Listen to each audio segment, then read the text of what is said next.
Hi friends, welcome to Cooking and More. இன்னைக்கு நாம ரொம்பவே ஒரு சூப்பரான ஒரு அவரைக்காய் பொரியல் ரெசிபி தான் பார்க்க போறோம். இது யூசுவலான பொரியல் மாதிரி இல்லாம கொஞ்சம் வித்தியாசமா இருக்கும்.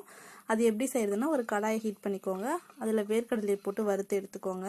அது நல்லா வறுத்ததுக்கு அப்புறமா ஒரு தட்டுல கொட்டி ஆற வச்சிடுங்க. அதே கடாயில கொஞ்சமா எண்ணெய் விட்டு கடுகு, கடலைப்பருப்பு, கருவேப்பிலை போட்டு தாளிச்சுக்கோங்க.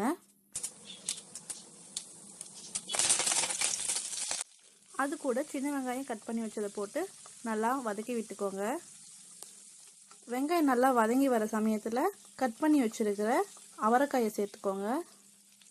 நான் இங்கே கொடி அவரைக்கான்னு சொல்லுவாங்க, அந்த அவரைக்காய் சேர்த்துருக்கேன்.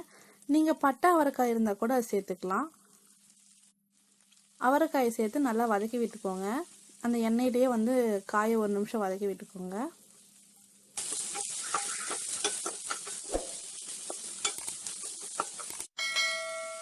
ஒரு நிமிஷம் நல்லா வதக்கினதுக்கு அப்புறமா இந்த டிஷ்க்கு தேவையான அளவு உப்பு, கொஞ்சமாக மஞ்சத்தூள், அது கூட குழம்பு மிளகாய் தூள். குழம்பு மிளகாய் தூள் இல்லாதவங்க சாம்பார் பொடி கூட சேர்த்துக்கலாம். எல்லாம் சேர்த்து நல்லா கலந்து விட்டுக்கோங்க. இந்த மசாலா காயில் நல்லா கோட்டாகிற அளவுக்கு ஒரு 2 நிமிஷம் எண்ணெயிலே வதக்கி விட்டுக்கோங்க. அதுக்கப்புறமா காய் வேகிற அளவுக்கு கொஞ்சமாக தண்ணி விட்டு இதை நம்ம மூடி போட்டு சிம்மில் ஒரு 10 நிமிஷம் வேக வைக்கலாம். இந்த காய் வெந்து வரத்துக்குள்ள நம்ம ஆல்ரெடி வறுத்து வச்சிருக்கோம் இல்லைங்களா, அந்த வேர்க்கடலை கொஞ்சமாக தோல் நீக்கி சுத்தம் பண்ணிட்டு அதை ஒரு மிக்சி ஜாடியில் போட்டு கரகரப்பாக அரைச்சிக்கோங்க. ரொம்ப பொடியாக அரைக்க வேணாம், 1-2 பார்த்தீங்கன்னா இந்த மாதிரி கொரன்னு அரைச்சிக்கோங்க. இப்போ பார்த்தீங்கன்னா 10 நிமிஷம் ஆயிடுச்சு. காய் பார்த்தீங்கன்னா நல்லா வெந்துடுச்சு. ஆனால் தண்ணி கொஞ்சம் இருக்குது. ஸோ அந்த தண்ணி ட்ரை ஆகிற வரைக்கும் லோ ஃப்ளேமில் ஒரு 2 நிமிஷம் வதக்கலாம்.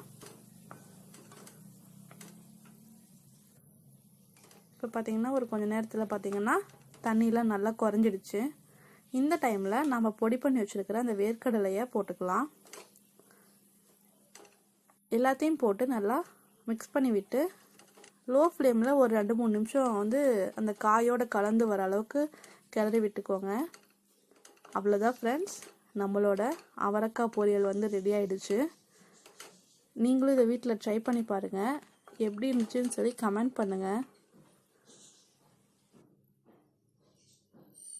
Thanks for watching.